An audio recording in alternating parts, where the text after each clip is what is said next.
उस रात रनवे पर अंधेरा था। कॉकपिट में अलार्म की तीखी आवाज गूंज रही थी। फ्यूल गेज की सुई लाल निशान को छू चुकी थी और फ्लाइट के कैप्टन देवी शरण के माथे पर पसीना था, लेकिन उनकी आवाज में कंपन बिल्कुल भी नहीं थी। सामने लाहौर का आसमान था, नीचे रनवे, मगर बिना रोशनी के, जैसे किसी ने जानबूझकर उम्मीद की आखिरी किरण बुझा दी हो। उन्होंने एक गहरी सांस ली और प्लेन को नीचे उतारना शुरू किया, लेकिन इस रात की शुरुआत कराची की एक भीड़ भाड़ वाली गली में कई घंटे पहले हो चुकी थी। तारीख थी 1 मार्च 2022, दोपहर ठीक 12 बजे। कराची की अख्तर कॉलोनी में क्रिसेंट फर्नीचर नाम की छोटी सी दुकान के बाहर एक मोटरसाइकिल आकर रुकती है। अंदर बैठे जावेद अखुंद को अंदाजा भी नहीं था कि उसकी 23 साल की खामोश जिंदगी अब खत्म होने वाली है। एक आदमी अंदर आता है, न कोई बहस, न कोई धमकी, बस कुछ गोलियों की आवाज और सब खत्म। और हमलावर धुएं की लकीर की तरह गायब हो चुके थे। पाकिस्तान में इसे कारोबारी दुश्मनी बताया गया, लेकिन दिल्ली के साउथ ब्लॉक में बैठे अजीत डोभाल जानते थे कि यह कोई आम हत्या नहीं थी। मारा गया शख्स असल में जहूर मिस्त्री था, वही जिसने 1999 में हिंदुस्तान के जख्म पर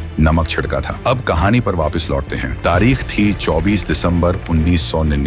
काठमांडू से दिल्ली आ रही थी इंडियन एयरलाइंस की फ्लाइट। शाम के 4 बजे के आसपास जैसे ही विमान भारतीय सीमा में दाखिल हुआ, तभी 5 नकाबपोश अचानक उठ खड़े हुए। उनकी आंखों में ठंडा इरादा था। उनके कोड नेम थे चीफ, डॉक्टर, बर्गर, शंकर और सबसे निर्दयी भोला। विमान को काबू में लेकर उन्होंने पायलट को दिशा बदलने पर मजबूर किया, लेकिन कैप्टन देवी शरण ने सूझबूझ दिखाते हुए हाईजैकर्स को मैन्युपुलेट करके प्लेन को अमृतसर में उतार दिया। फ्यूल लगभग खत्म था और यही एकमात्र मौका था जब सामने भारतीय जमीन थी और कमांडो आसानी से पहुंच सकते थे। पर दिल्ली में बैठकों का दौर चल रहा था। निर्णय की घड़ी बीतती जा रही थी। हर मिनट के साथ जोखिम बढ़ रहा था। अगर हमला गलत हो गया तो, अगर यात्री मारे गए तो। इन सवालों ने वहां बैठे लोगों की हिम्मत को जकड़ लिया। 45 मिनट, इतिहास में दर्ज हुए 45 मिनट जो शायद सब बदल सकते थे। रनवे पर प्लेन खड़ा था। अधिकारियों ने उसे रोकने के लिए एक फ्यूल टैंकर आगे बढ़ाया, लेकिन उसकी हरकत ने हाईजैकर्स को शक में डाल दिया। अंदर बैठे भोला यानी जहूर मिस्त्री का धैर्य टूट गया। उसने अपनी वहशियत दिखाने के लिए एक युवा यात्री रूपिंदर कथियाल को बेरहमी से घायल कर दिया। चीखें केबिन में गूंज उठी और इस तरह पायलट को मजबूरन बिना पर्याप्त ईंधन के उड़ान भरनी पड़ी। अब विमान पाकिस्तान की ओर था, ईंधन खत्म होने की कगार पर। कैप्टन ने लाहौर एटीसी से गुहार लगाई, इमरजेंसी लैंडिंग चाहिए। जवाब में खामोशी और फिर इनकार। और फिर अचानक से एयरपोर्ट की लाइटें बुझा दी गईं। नीचे अंधेरा था और ऊपर सैकड़ों जानों की जिम्मेदारी कैप्टन के ऊपर थी। अगर लाइट नहीं जली तो मैं इस जहाज को शहर पर उतार दूंगा। कॉकपिट से निकली कैप्टन देवी शरण की चीख लाहौर के कंट्रोल टावर में गूंज उठी। कैप्टन देवी शरण के शब्दों में डर कम और चुनौती ज्यादा थी। फ्यूल खत्म होने को था और नीचे अंधेरा पसरा था और ऊपर सैकड़ों जिंदगियां एक धागे से लटकी थीं। कुछ सेकंड की खामोशी और फिर अचानक रनवे रोशनी से नहा उठा। विमान झटके के साथ लाहौर में उतरा। राहत तो मिली मगर ठहराव नहीं। लाहौर में ईंधन तो भरा गया, लेकिन साफ संदेश दे दिया गया कि यहाँ रुकना मुमकिन नहीं, क्योंकि पाकिस्तान अपनी ही लगाई गई इस आग को अपने आंगन में नहीं देखना चाहता था। और इस तरह लाहौर से भी विमान को उड़ना पड़ा। अब दिशा थी कंधार। रात गहरा चुकी थी। अब विमान अफगान आसमान में पहुंचा, लेकिन वहां एक और मुश्किल इंतजार कर रही थी। कंधार एयरपोर्ट रात में अंधा था। न रनवे लाइट, न नेविगेशन सिस्टम और चारों ओर पहाड़। अंधेरे में उतरना आत्महत्या जैसा होता। हाईजैकर्स भी समझ गए कि जिद की तो सब खत्म हो सकता था। प्लान बदला गया। विमान को मोड़ा गया उस जगह की तरफ जहां रात में उतरना संभव था, और वह जगह थी दुबई। यूएई के अल मिनहज एयरबेस पर जहाज उतरा। यह भारत के लिए दूसरा मौका था। दिल्ली में तुरंत हलचल मची। अजीत डोभाल ने एनएसजी के 52 स्पेशल एक्शन ग्रुप को तुरंत तैयार किया। वे कमांडो जिन्हें सेकंडों में विमान में घुसकर ऑपरेशन खत्म करने की ट्रेनिंग मिली थी। हथियार सज चुके थे,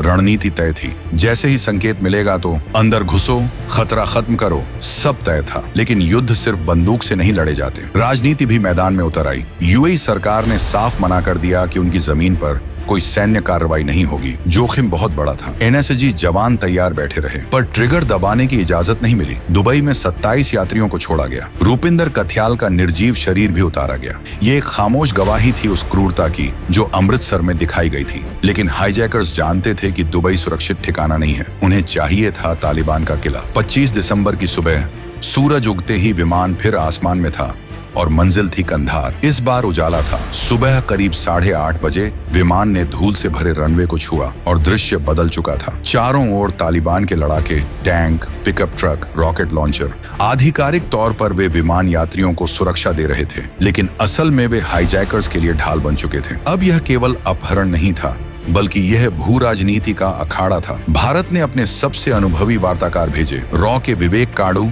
आईबी के अजीत डोभाल। वे जानते थे कि अब हर शब्द, हर ठहराव मायने रखेगा। कंधार पहुंचते ही डोभाल ने जो देखा, उसने तस्वीर साफ कर दी। रनवे पर आईएसआई के लोग खुलेआम घूम रहे थे, हाईजैकर्स से फुसफुसाकर बातें कर रहे थे। यह कोई अकेला आतंकी खेल नहीं था, बल्कि यह एक बड़े खेल की चाल थी। बातचीत शुरू हुई, मांगे सामने आईं, दबाव बढ़ता गया, और तभी डोभाल ने एक ऐसा फैसला लिया जो हर किसी के बस की बात नहीं थी। और वह फैसला था कि वो खुद विमान के भीतर जाएंगे। दरवाजा खुला, अंदर घुटन थी, थकान थी और डर था, और सामने बैठे थे वे लोग जिनके हाथों में सैकड़ों जिंदगियों की डोर थी। अब यह सिर्फ बातचीत नहीं थी, बल्कि यह दिमाग की जंग थी। बाहर बंदूकें तनी थीं और अंदर शब्दों की धार तेज हो चुकी थी। विमान का दरवाजा खुला तो भीतर दहशत की गंध थी। अजीत डोभाल धीरे धीरे केबिन में बढ़े, सीटों पर सिमटे यात्री, सूजी हुई आंखें, कई दिनों की थकान। उन्होंने शांत आवाज में कहा, हिम्मत रखिए, हम आपको घर ले जाएंगे। शब्द साधारण थे, मगर हालात असाधारण थे। तभी उनकी नजर उस चेहरे पर ठहरी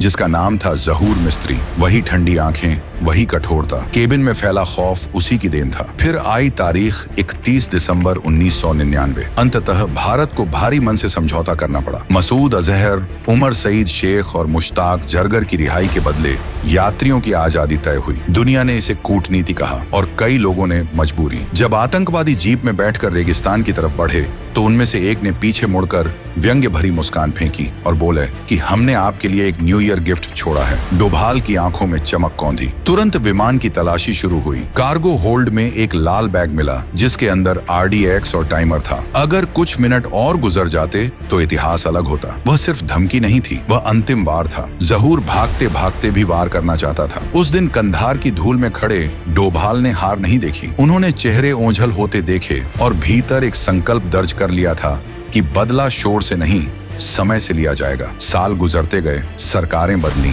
लेकिन कुछ फाइलें धूल नहीं खाती। साल 2014 में जब अजीत डोभाल देश के नेशनल सिक्योरिटी एडवाइजर बने तो सुरक्षा नीति का मिजाज बदल गया। अब सिद्धांत सीधा था कि खतरा जहां से आए, जवाब वहीं देना है। इंतजार लंबा हो सकता है, पर हिसाब अधूरा नहीं छोड़ा जाएगा। इधर जहूर मिस्त्री ने खुद को इतिहास से मिटा देने की कोशिश की। पाकिस्तान में उसे नई पहचान मिली, नया नाम जावेद अखुंद। कराची की अख्तर कॉलोनी में क्रेसेंट फर्नीचर नाम की दुकान, शादी, बच्चे, कारोबार और ऊपर से एक साधारण जिंदगी। उसे लगा 2 दशक बहुत होते हैं यादें मिटाने के लिए, लेकिन खुफिया दुनिया में वक्त दीवार नहीं बनता, धागा बनता है जो धीरे धीरे सही दरवाजे तक पहुंचता है।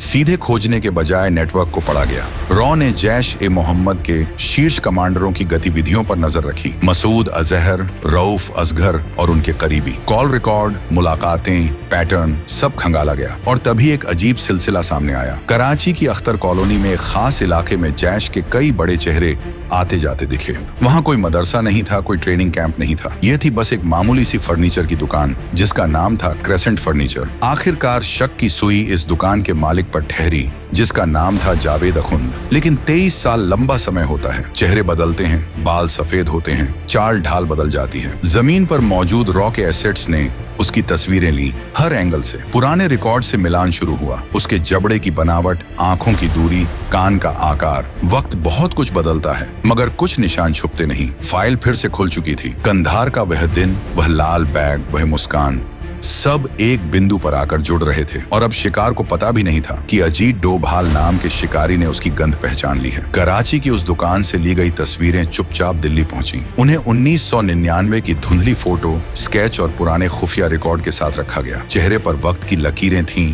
बालों में सफेदी थी, पर हड्डियों की बनावट, आंखों की दूरी और जबड़े का ढांचा झूठ नहीं बोलते। मिलान साफ था। जावेद अखुंद दरअसल वही कंधार हाई जैक वाला जहूर मिस्त्री था। रिपोर्ट में एक और अहम बात दर्ज थी कि वह बेपरवाह हो चुका था। उसे यकीन था कि 23 साल पुरानी आग बुझ चुकी होगी। वह अक्सर दुकान पर बिना किसी सुरक्षा के अकेला बैठता। उसकी यही लापरवाही उस लंबी कहानी की आखिरी लाइन बनने वाली थी। उधर भारत में एक बंद कमरे में बैठे अजीत डोभाल ने सब तैयारी पूरी कर ली थी। तारीख थी 1 मार्च 2022। कराची की अख्तर कॉलोनी। सुबह के करीब 11 बजे। संकरी गलियां रोज की तरह शोर से भरी थीं। क्रेसेंट फर्नीचर के भीतर जहूर अपनी कुर्सी पर बैठा था। शायद वह किसी ग्राहक का इंतजार कर रहा था। तभी एक मोटरसाइकिल आकर रुकी। 2 लोग हेलमेट पहने हुए। तभी पीछे बैठा शख्स उतरा। कदम नापे हुए बिना जल्दबाजी के दुकान में दाखिल हुआ। जहूर ने सिर उठाया। शायद उसने सोचा कि ग्राहक है। होंठ हिले ही थे कि सामने खड़े आदमी ने हेलमेट के शीशे से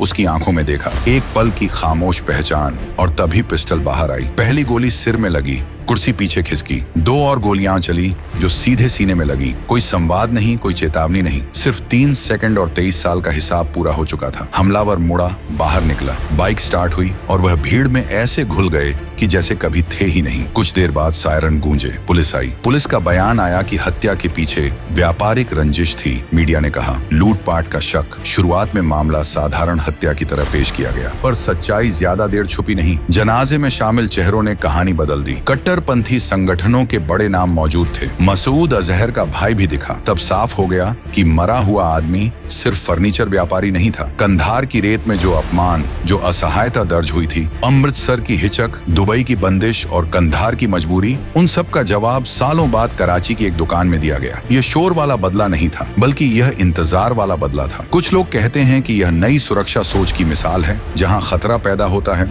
जवाब वहीं पहुंचता है। कुछ मानते हैं कि ऐसी राह जोखिम भरी होती है और कूटनीति ही टिकाऊ समाधान देती है। पर एक बात तय है कि इतिहास कभी पूरी तरह बंद नहीं होता। कुछ पन्ने देर से पलटते हैं, मगर पलटते जरूर हैं। तो ये था अजीत डोभाल का एक और खुफिया ऑपरेशन। अब आप कमेंट में जय हिंद लिखकर अजीत डोभाल का हौसला जरूर बढ़ाएं। जय हिंद, जय भारत।